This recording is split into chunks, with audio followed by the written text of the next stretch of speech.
Ils viennent d'être mandatés pour parler de paix. Ces guides religieux, hommes politiques et autorités sécuritaires reçoivent ces lettres de mission pour sillonner villages et hameaux en vue d'aider la population à s'approprier les valeurs de paix, de tolérance et du vivre ensemble. Le premier président du PDCI, père fondateur de cette nation, a fait de la paix sa seconde religion. Il faut qu'on fasse la politique autrement, c'est-à-dire respecter le prochain, respecter l'être humain.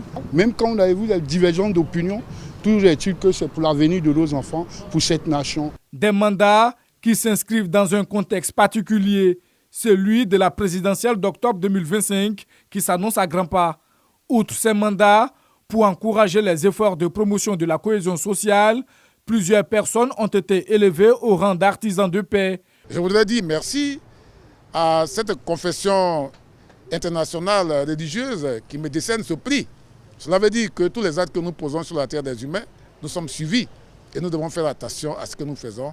Nous devons aller vers la paix, la cohésion, il n'y a que cela, qui puisse développer l'Afrique et à travers l'Afrique, notre pays. Une initiative de la haute cellule de prière interconfessionnelle pour la Côte d'Ivoire. Selon son président coordinateur, Bishop Louga François, rien ne vaut la paix. Dans tout l'environnement où nous nous trouvons, nous devons impérativement parler de paix.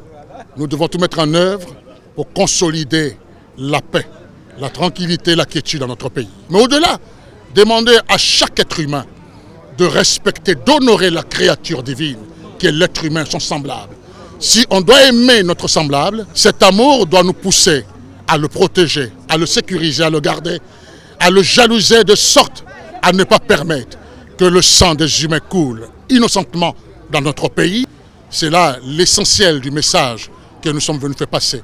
La haute cellule de prière interconfessionnelle pour la Côte d'Ivoire regroupe plusieurs obédiences religieuses. Il s'agit entre autres du bouddhisme, du christianisme, de l'islam et du judaïsme.